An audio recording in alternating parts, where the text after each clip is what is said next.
Hello, and welcome to a special edition of Final Boarding Call. I am your disaster-obsessed host, Alice. I'm designated homebody husband Zach. Not so reluctant today because I love when I get a chance to speak. Yes! Okay, so this is our final aviation news roundup of 2025. So it's the fourth quarter of the year, the final quarter, and we've got some stories that we're going to tell you. And Zach reads half of them and I read half of them, so you get to hear his voice more. So we're actually going to start with an update of an episode that we did a full length on earlier this quarter, and that is UPS Airlines flight 2976. This was the UPS cargo plane that crashed right after takeoff. I'm sure that you remember. Everybody saw their TikTok reels, Yeah. whatever these kids be doing. Oh boy. So if you need a refresher, please go listen to that full episode because we did an hour-long deep dive on this thing, and I'm not about to cover that on an update here. But the McDonnell Douglas MD-11F cargo jet did crash seconds after takeoff when the left engine and its pylon completely separated from the aircraft. The plane stalled at just 30 feet and it crashed into an industrial park, killing all 3 crew members and 12 people on the ground. On Christmas Day, the death toll rose to 15 when Elaine Rodriguez Colina, a ground worker who had been critically injured in the crash, did pass away from his injuries. On Christmas. Mm-hmm. He had been fighting for his life for 7 weeks. That is rough, but, you know, bless him, God bless him, whatever people are into. I'm glad you're not in pain anymore. I mean, I'm sure there was suffering if you're fighting for your life for 7 weeks. It's horrible to see the death toll continue to rise from this terrible crash, and the investigation is ongoing. Obviously, this just happened, and the final report is expected sometime in 2026, and at that time, I'm sure that we'll do another update on it. That's a big timetable. Sometime in the next 12 months, they will possibly release something. Oh boy. All right. And now, Zach, you get to tell us the next one. On November 25th, 2025, a Boeing 737-400 SF cargo jet operated by Swift Air for DHL crashed during its approach to Vilnius Airport in Lithuania. The aircraft had departed from Leipzig, Germany, DHL's European hub, when something went catastrophically wrong on final approach. The jet struck trees about a half a mile short of the runway, slammed into a 2-story residential house, and burst into flames. The captain was killed while 3 other crew members survived with serious injuries. The Lithuanian Ministry of Justice released an interim report that pointed directly to shocking human error. Investigators found that hydraulic system B on the overhead panel was in the off position. That is wild. Off is bad. Yeah, that's not how you get want. things to be on. Oh, no. A switch that should never be turned off during flight. This system powers the flaps, and without it, the crew's attempts to extend the flaps and for landing had failed completely. The aircraft came in far too fast without flaps, struck the trees, and crashed.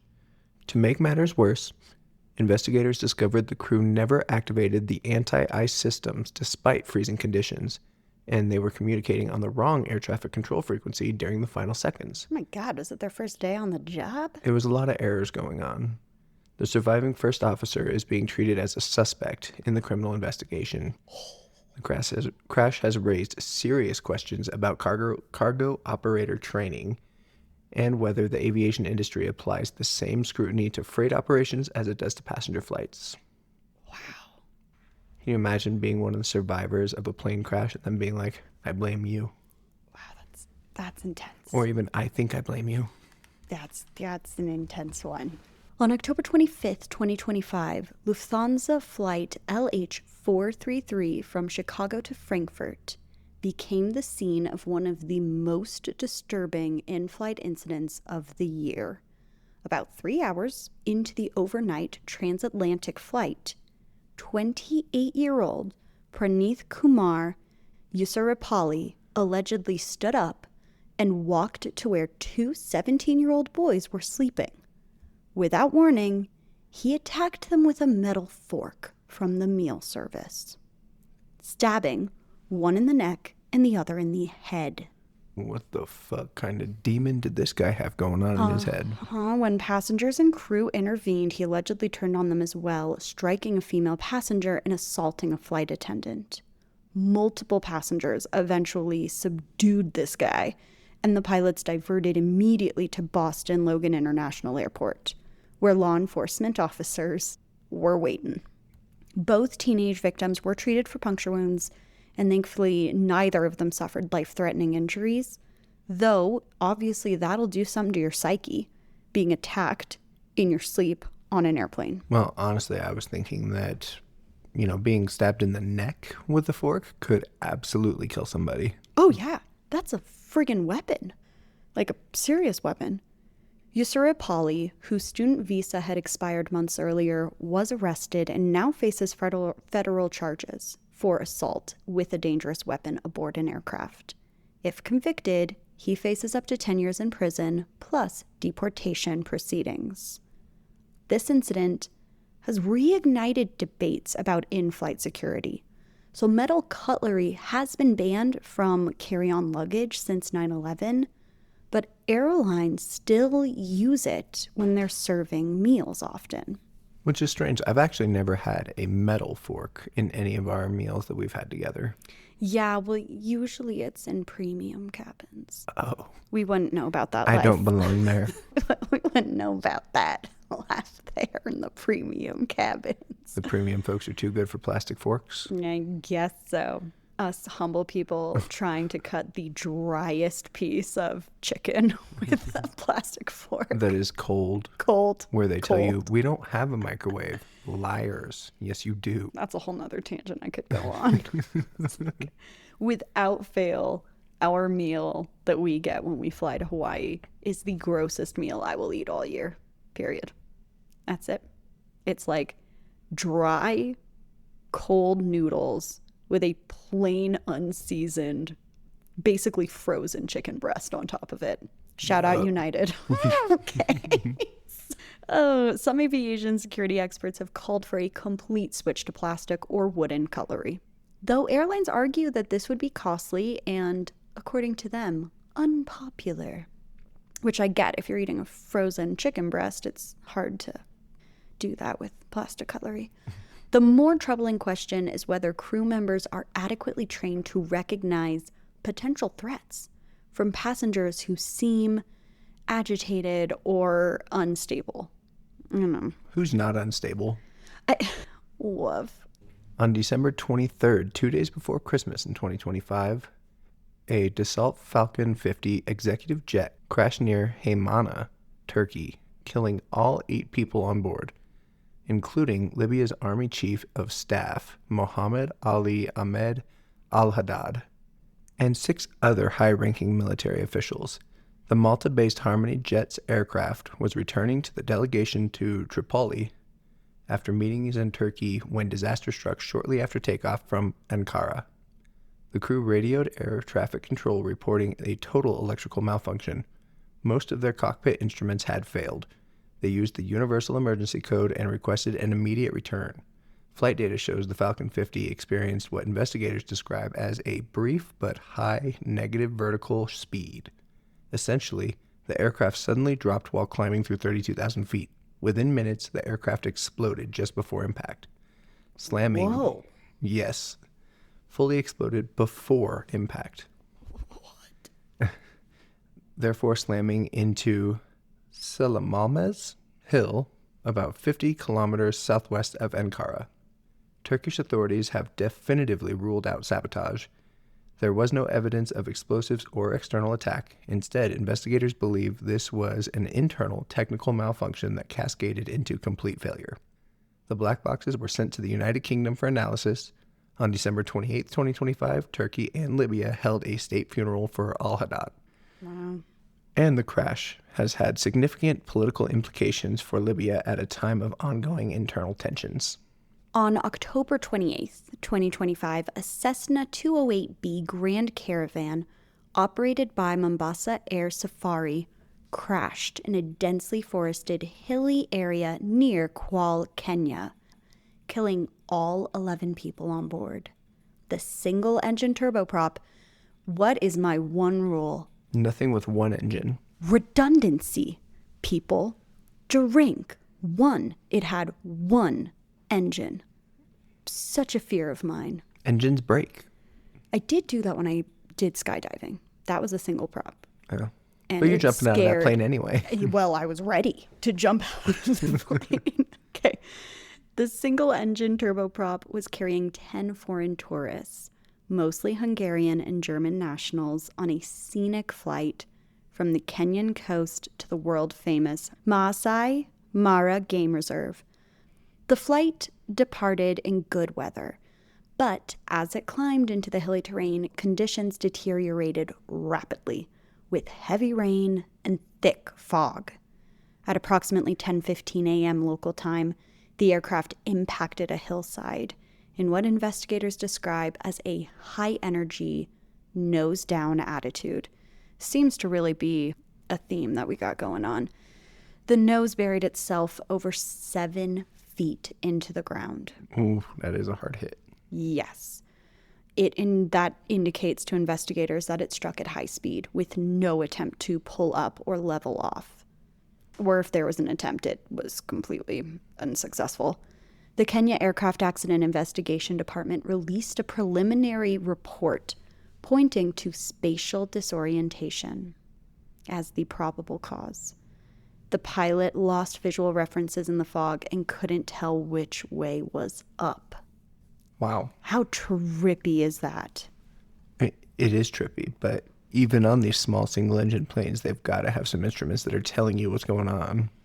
I have no idea, but the report notes that Flight 203 was operating under visual flight rules despite flying into conditions that required instrument flight rules. So do you remember us learning about the difference between those? Okay, so flying VFR into clouds or fog is one of the most dangerous mistakes that a pilot can make. Because how can you rely on visuals When you can't you visualize have anything. no visuals? The Cessna wasn't required to carry a full flight data recorder, but investigators recovered a multi-hazard awareness system that is being analyzed in the U.S. to determine whether, to your point, Zach, terrain alerts were issued and ignored. On December 22nd, 2025, wow, lots of these stories were within a few days. On December 22nd, 2025, a Mexican Navy Beechcraft King Air 350I crashed into West Bay near Galveston, Texas, during a humanitarian medical mission to transport a 2-year-old burn victim to a specialized pediatric hospital. The flight had been coordinated between Mexican and American authorities carrying the child, his doctor, and his mother. 4 Mexican Navy officials joined and 2 pilots. The weather that morning was brutal. Thick fog had reduced visibility to less than half a mile. As the King Air descended toward runway 14, the aircraft went down approximately 1 mile short of the runway, crashing into shallow water.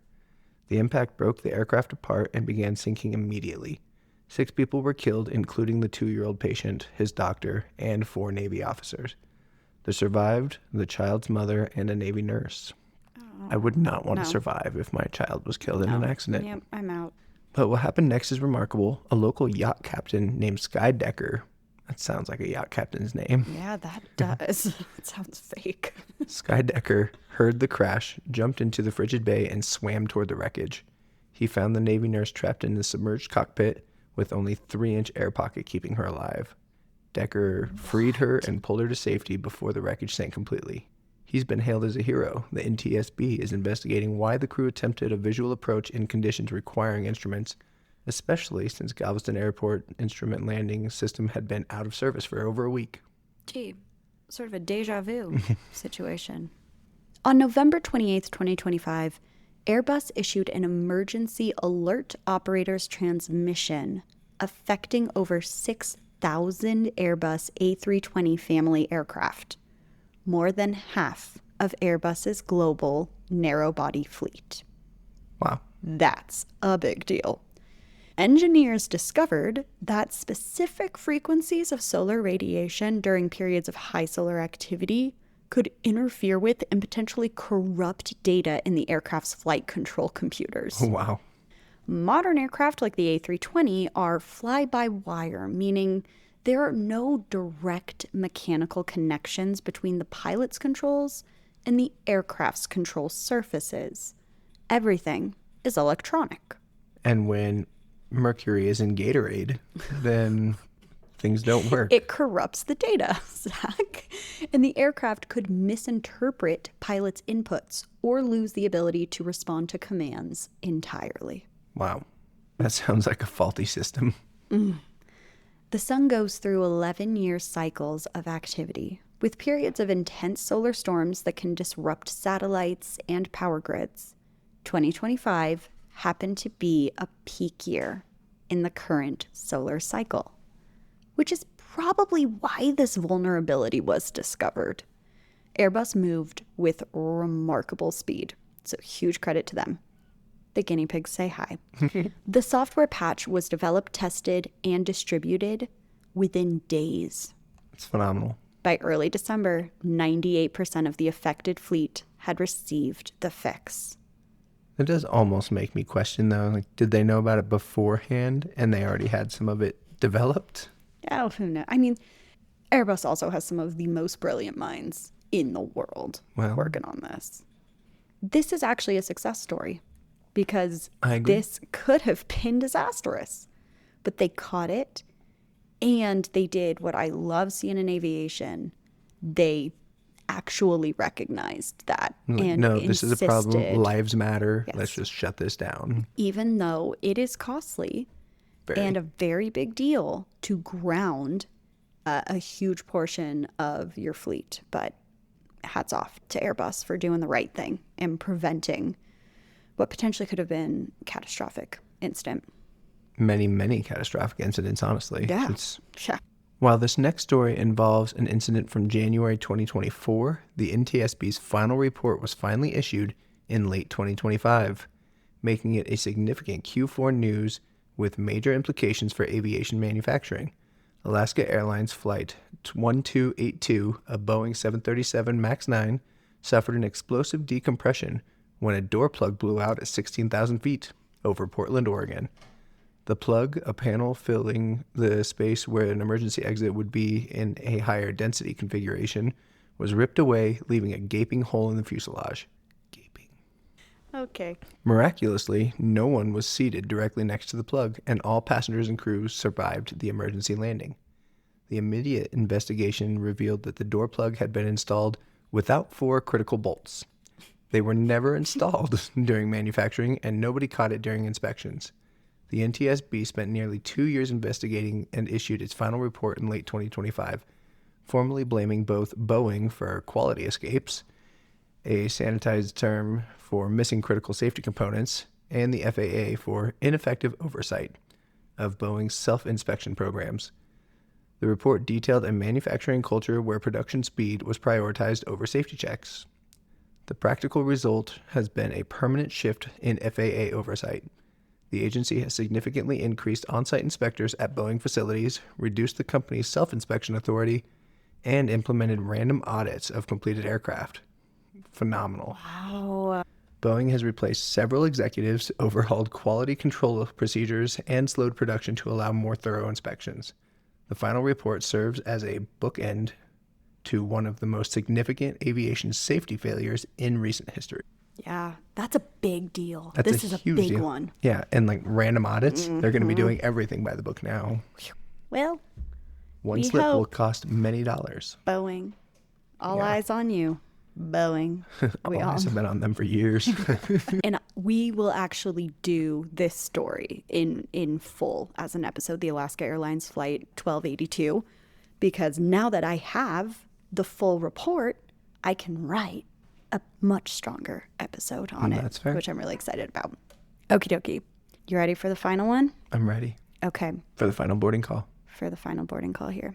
On December 18th, 2025, the aviation and NASCAR communities were devastated by the crash of a private jet at Statesville Regional Airport in North Carolina that killed former NASCAR champion Greg Biffle, his family, and 4 others. Biffle, 55, was aboard his Cessna Citation II business jet with his wife, Christina, their 5-year-old son, Ryder, and his 14-year-old daughter, Emma. Family friend Craig Wadsworth, pilot Dennis Dutton, and Dutton's son, Jack.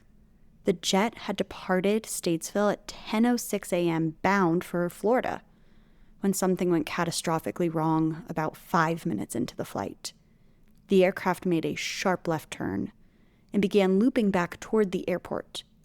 Passengers sent desperate text messages, one reading, "Emergency landing," and another from Christina saying, "We're in trouble." But there was no mayday call to air traffic control. I know, interesting. Yeah, it is. At around 10:15 a.m., while on final approach to runway 28, the plane struck a runway lighting stanchion about 1,800 feet short of the runway, then clipped trees and a perimeter fence before erupting into flames. Wow. All 7 people aboard were killed. The NTSB's preliminary findings revealed troubling details. Witnesses and video footage show the plane was configured for landing with gear down and appeared stable, but it was flying dangerously low, below the elevation of the runway itself, which sits on a hill. Interesting. Yeah. Flight data shows the aircraft's altitude fluctuated wildly, at one point surging from 1,800 feet to 4,000 feet before the rapid final descent. A major focus is determining who was actually flying. 3 people aboard held pilot licenses, but only Dennis Dutton had the specific type rating required to be the lead pilot for this jet model. The cockpit voice recorder has been sent to Washington for analysis. Biffle was one of NASCAR's 75 greatest drivers, a champion in both the Truck and Xfinity Series, and a 19-time Cup Series winner. In recent months, he had gained widespread praise for his humanitarian work during Hurricane Helene, using his personal helicopter to fly relief missions into isolated North Carolina mountain communities. His loss, along with his entire family, has left the NASCAR community heartbroken. A final NTSB report is expected in late 2026. Yeah. You know, I guess somewhat unrelated because it's not aircraft related, but I was kind of following up on that story a little bit. Not that I'm into NASCAR or anything like that, but it was also stated that only a few days after the accident where everybody had passed away, their Christmas cards started showing up to people's houses, and the card said, "Take time to slow down and be with the ones you love," or something like that. Oh, gosh. This is a bummer one to end on, but that does wrap up the coverage of the major aviation incidents and developments from this quarter. And honestly, what stands out to me is the sheer variety. We've got cargoes, we've got medical missions, private jets, violent passengers, all kinds of things. And it's kind of a heartbreaking reminder of how quickly things can go wrong. Yeah. Each of these incidents reinforces fundamental lessons: the importance of proper maintenance, rigorous adherence to procedures and checklists, the dangers of spatial disorientation, and the need for robust manufacturing quality control, which continues to be, in my opinion, one of the top priorities for airlines. And despite everything that we've covered today, it is worth remembering that 2025 saw millions of flights operate safely worldwide. Commercial aviation still remains one of the safest forms of transportation ever invented. I may be on this podcast, but I still believe in driving. We hit a freaking deer.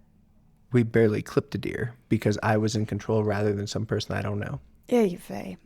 Okay, well, before we wrap this thing up, we do need to say that this is going to be the last aviation news roundup for at least a little while, because Zach and I are pivoting our efforts a little bit, and we are going to announce something really exciting, a project for us that has to do with this podcast.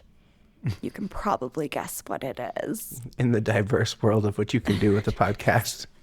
That involves more episodes and time for me to write them. So that is coming here in 2026. So we're prepping for that. And if you love hearing my voice, stay tuned because I'll tell some stories too. Yes. Yeah. I mean, we might as well just say the word, right? Patreon. We're going to launch a Patreon, and on that Patreon, Zach will be telling some stories, which is going to be awesome. But also have lots of other cool stuff. Oh my gosh. It's really going to be amazing. And we'll do an official announcement of everything that it's going to have once we're a little further down the road, but we're kind of shaping it up right now, and it's going to be really cool. I'm genuinely really pumped about it.